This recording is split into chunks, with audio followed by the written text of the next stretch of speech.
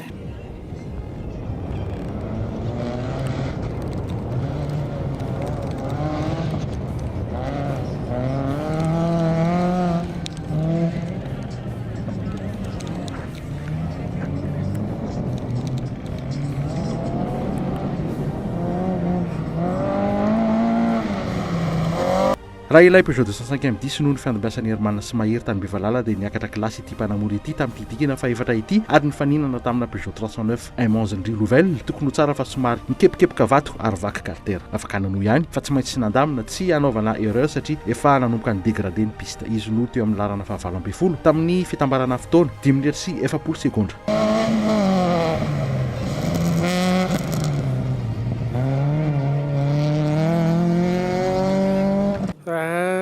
Nahafinaritra iny, betsaka problème be nahafinaritra. Les 309 aloha maniable kokoa noho les 205. Fa les 205 mbola plus puissante noho les 309.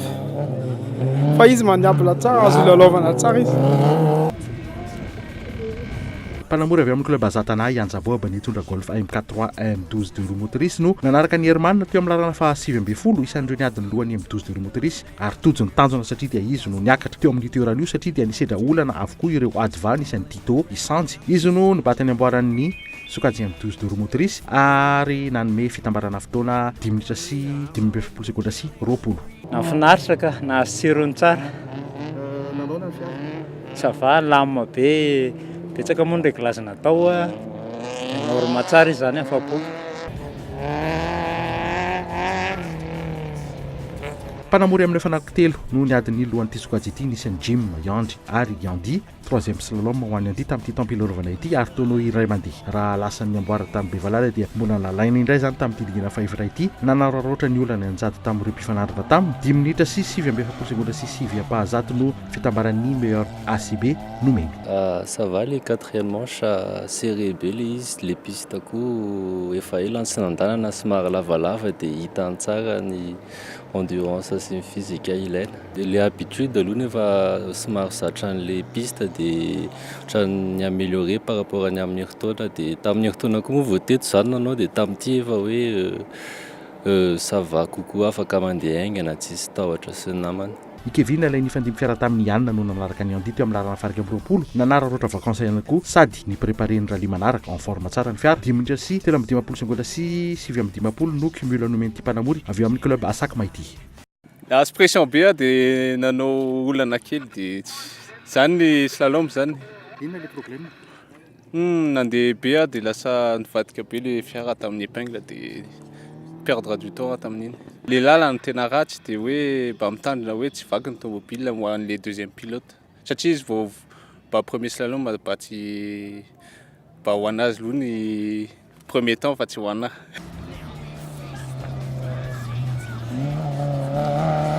Ena sekondra nanaraka ny Kevin teo amin'ny lalana faha 20 dia andrimba vilanitra tsy izoviana mirehitra dia tsy zany fa i ministère nitondra Peugeot 106 ny fandambiasany tamin'ny Judicael namerina tanana kely ihany koa marina faefatra ireo sokajy vehivavy nofanina fa izy no lasa loha tamin'izy efa bavy ary nibatany amboara 5 minutes 59 no cumule nomeny. Nahafinaritra na dia sarosarotra satria efa herintaona moa zany tsy nanao mihitsiny dia tena prise en main zay vao nikitika ilay tômôbila hatrany natongavako fa nahafinaritra be mihitsiny mba mi-retrouver sensation verin-tanina be tsisy ohatr'izany fa tsy maninona fa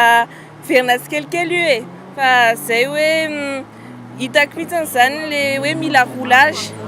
mila expérience mila roulage. Isan'ny niadiny lohan'ny M12 de roue motrice niaraka tamin'ny Anjabob no nanaraka ny ministère teo amin'ny lalana fahatelo amby 20 dia tsy izany fa idôme valavy amin'ny club Asak mitondra ilay Golf 4 isedra olana mekanika izay tsy nahafahany oatra tamin'ny Anjabob izy no faharoa teo amin'ity sokajy ity izay nanome fitambarana fotoana 1 minitra sy 7 sekondra sy 1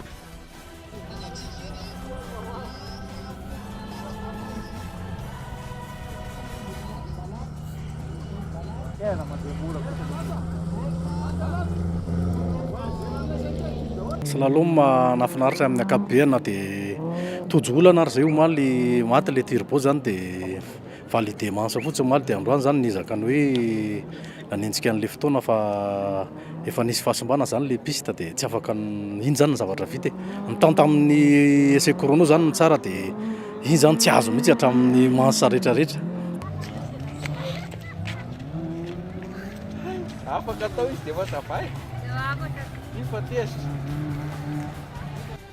Rehefa slalom dia indray andro ihany no ahitana andry tsetsesy tsy misy soa fa izay fotoana vitany amin'io no raisina isekinany nanaraka ny doma teo amin'ny larana fa 420 tamina fitambarana fotoana 9 minitra sy 10 sekondra sy 7 izany hoe nanaraka 10e taorinan'ny dom vala fotsiny izy no teo amin'ny larana faharoan'ny sokajy vehivavy.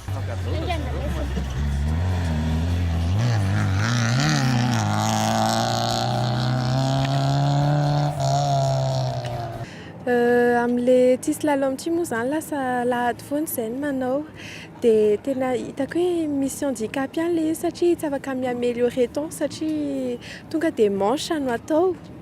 fa tsy afaka ny améliorer temps fa ratsy be mihitsy le lalana. Du coup les premiers passages tonga dia atao izay azo atao.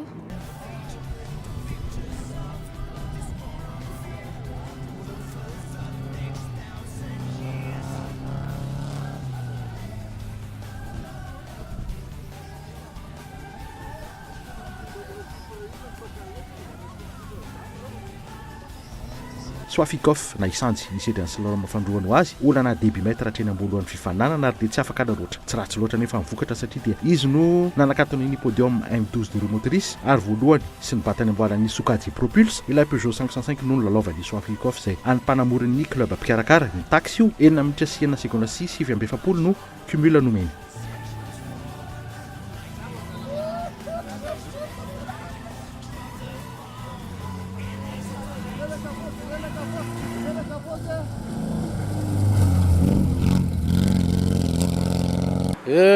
Nisy ny nafinaritra ary nisy ihany koa no azo atao hoe izay le atao hoe le course nafinaritra le izy satria mba naka sensation indray mandeha ny configuration ny piste moa hafa eo ihany koa mbola misy koa ny hoe na ny mpifaninana ary mbola niampy an'ry Anjaboby niampy an'ny Sylvie raha ao amin'ny catégorie M12 nefa ny mécanique moa mécanique ihany dia nisy ny somary tsy nety ngamba normaly dia androany mbola nisy tsy nety dia alao tsy manimba zavatra fa alao dia miezaka foana ary lesina foana ho an'ny manaraka izay.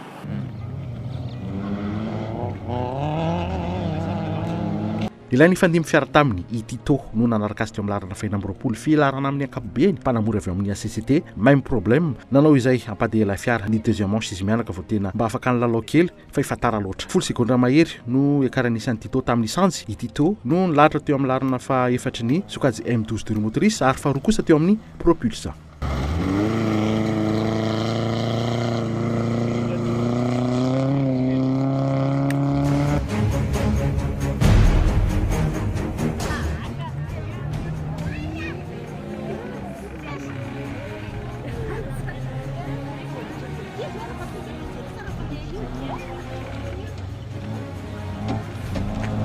Ilay ny fandimy fiara tamin'ny tsetse Milena no nanaraka ny Tito teo amin'ny larana fa 7 izy no nanakatona ny podium Sokajy vehivavy tamin'ny tidingana fa efatra ity ary nanome fitambarana fotoana 9 minitra sy 9 sekondra sy 7 izany hoe nanaraka 10e de seconde taorinan'ny Tito fotsiny.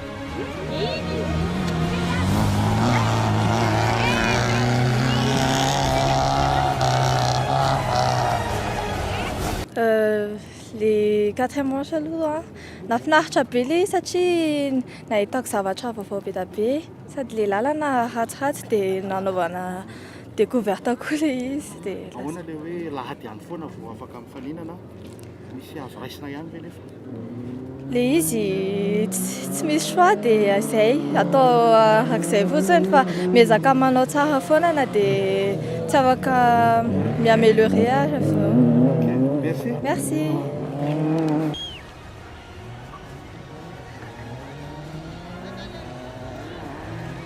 olana izay no azo lazana ny andro nimika tamin'ny dingana fahefatra ity izay mpanamora avy eo amin'ny club TMF vao ny andro voalohany dia nipatitaka ny boaty tsy afaka nanoatra ny deuxième manche indray dia nisedra court circuit tsy nahafahany namita ilay deuxième série ary dia tarika lavitra nioatra tamin'ny faniry 9 minitra sy 23 sekonda sy 20 no fitambaran'ny fotoana nomena.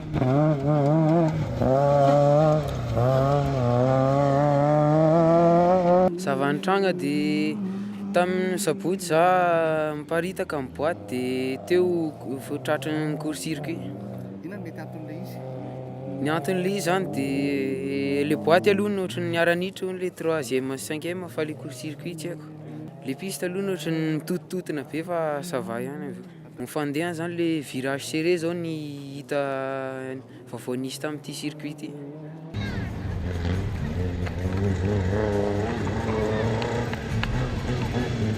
Namboary olana mekanika tena mbola fanana ezaka mivalikololy manche fotsiny ihany ary tsy afaka loatra na izy na ihany izy no toa sokazy 9 nanaraka 2 sekondra mahery taoriny mika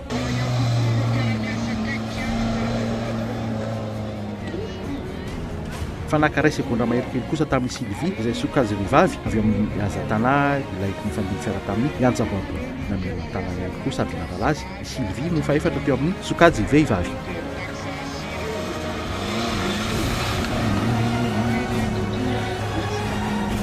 Na finaritra be effectivement prise en main zany iny après 4 années tsy nitondra mihitsy ny en compétition automobile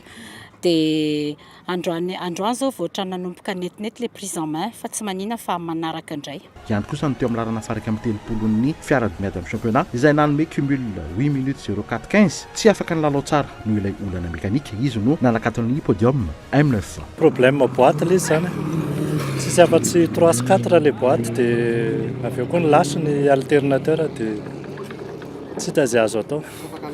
tsy afaka ny lalao tsara tsy afa-po mihitsy. Izay momba ny fiara 2 motrice miady amin'ny championnat fa telo kosa ireo teo amin'ny sokajy 4 motrice nivoaka ny vala ilay saksoti 4 ny nouvelle ary nouvelle périfis no nilako azy nifaninana ihany koa i kamikaze niaraka tamin'ilay Subaru N12B mariana fa ny première manche ihany no nifaninana izy mianaka ary ny fotoana vitany tamin'io no afaka nyraisina fa par rapport amin'ny temps izay napetraky Hugo tamin'ny 2 motrice dia tsy lavaka ilay T4 ny temps vita ary Gérard no nametraka ny fotoana tsay indrindra teo amin'ity sokajy ity ary nibatany amboara 10 minitra sy 12 sekonda sy 70 no cumul nomeny raha 10 minitra sy 13 sekonda sy 7 kosa no vitan'ny Hugo mitambatra izay ny larany teo amin'ny lalana faharoan'ny 4 motrice ary kamikaze nitondra ilay Subaru N12B no nanakatony ny podium 4 motrice tamin'ny fitambarana fotoana 10 minitra sy 9 sekonda sy 70 taona nitoviny ity mpanamory Subaru ity tamin'ny vitan'ny Tina Remek nitondra ilay Peugeot 106 M10.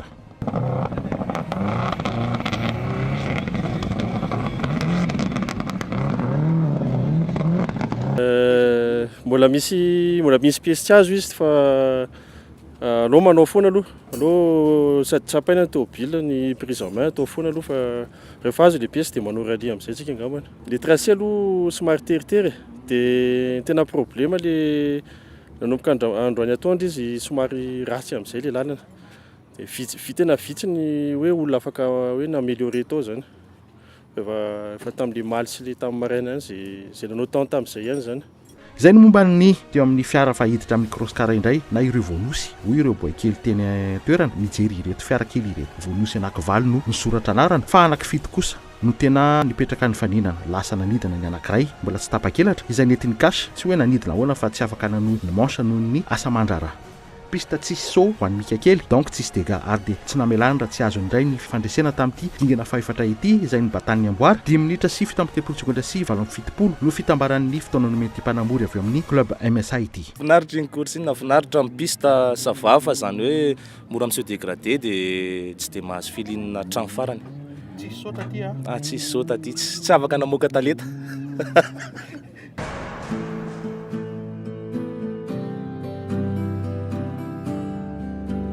Segondra kelika nanaraka ny mika kely teo amin'ny lalana faharoa Jojo vao natomboka dia nisedra olana ratazina ampitolagaga sady nanao barbecue hatrany teny rehetra teny izy no nitoetra teo amin'ny lalana faharoan'ny cross car Jojo izay filohan'ny club MSA. Akory atao moa fa mezaky ny anao tsara foana fa rehefa tsy mety moa iny resaka mekanika lalao koa no atao dia zay zany ny fandarana dia manaiky tsika fa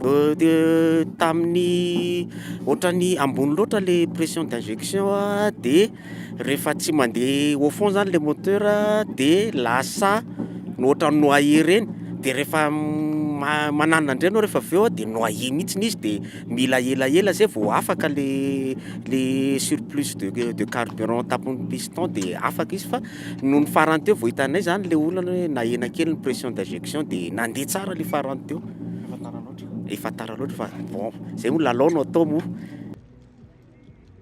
Ivivela ny fandimy fiara tamin'ny mika kely no nanakatony ny podium crosscar tamin'ny fitambarana fotoana 10 minitra sy 7.7 sekonda sy 7 izay nisedrana olana mekanika kely ihany koa izy ihany koa dia mbola avy eo amin'ny club MSA. Iny izy iny nafinaritra li zany fa araka ny tenen'ny mika teo hoe ohatrany tsy dia nety taminay tamin'ny crosscar loatra le vatovato taria ambadika taria amin'ny camion taria dia en général zany le izy zavay.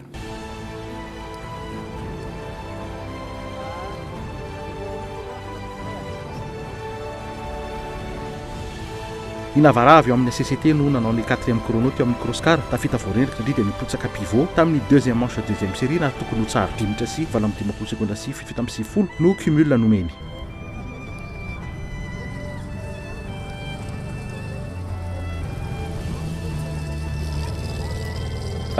Rotulana pivot niongitra zany niongitra dia niongitra tao amin'ny fotony teo mihitsy. Nay moa nalalaka le blanc. Mikajy kosa izay mbola ACCT ihany no nanakatony ny top 5 crosscar nisedra olana ihany koa tsy nahafahany ny valampatra tamin'ilay piste nalalaka tsara. Ny première manche dia efa nisedra olana 9 minitra sy 1.20 sekonda sy 3.20 no fitambarana fotoana nomeny ty mpanamory ity. Tamin'ny première manche aloha nisy problème teo au niveau teo amin'ny niveau en pompe dia avy eo niala ny pneu ako tahy ambadika tahy dia vomboatra ihany le fa nilay izy deuxième manche dia lalao tsara fa dernière série iny raty le tomobile nefa nitsika hoe hiataka be dia zao tsaratsara ihany aloha le tao dia faly.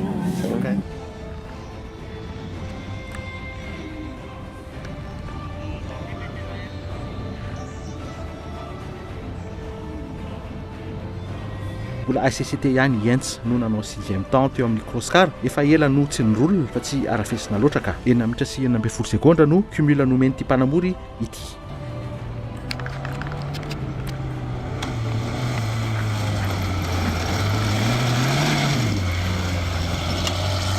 À 2008 nanao slalom crosscar fahany dia mivehinanay nafinaritra crosscar aloha tsy dia mbola misy amboarina betsaka. Zay nanaovana slalom hoe jehena inona mbola tokony atao dia anatsaranay dia hivehina amin'ny crosscar anay ngamany zay ny eritreritra fa nafinaritra ka amin'ny piste lavalava tsara afaka ny lalao tsara.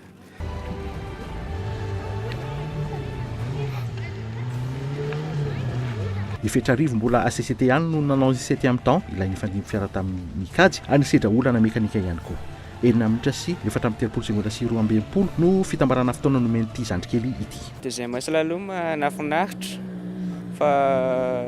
nafinaritra iny fa tamin'ny deuxième slalom ty tsy navita premier manche satria nisy olana kely araka mécanique olana mécanique kely dia tsy navita dia deuxième manche vao nanarina dia donc ça va mety. Marina kely fa ankoatran'ny amboary toy ny efa mazatra dia nisy ihany koa ny fanomezana smartphone izay nomeny Orange ho an'ireo voalohany isaky ny sokajy. Ankoatran'ny fifaninanana dia isan'ny nanomeny voninahitra ity dingana faefatra ity ny fahatongavan'ny Maurice be teny an-toerana ary taorian'ny fifaninanana dia nisy ny fanolorana maro voninahitra ihany koa ho azy marina fa isan'ireo tokony hotolorana izany tena tamin'ilay remise tamin'ny volana febroary teo fa noho izy mipetraka any ivelany dia izao fotoana izay fakany rivotra eto Madagasikara izao no noararotin'ny club taxe sy ny fédération anatanterana izany arak'izany dia nahazo ny maro voninahitra chevalier de l'ordre du mérite sportif de Madagascar i Maurice be na i Rabe Tokotany Maurice.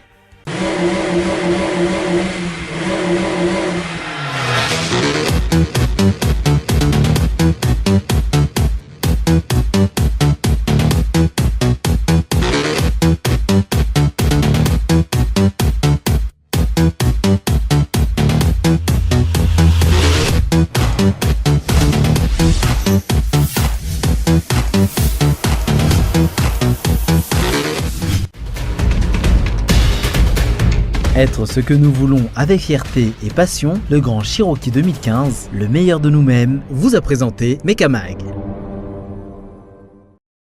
City Motors, le spécialiste de vos déplacements, vous a présenté Mekamag.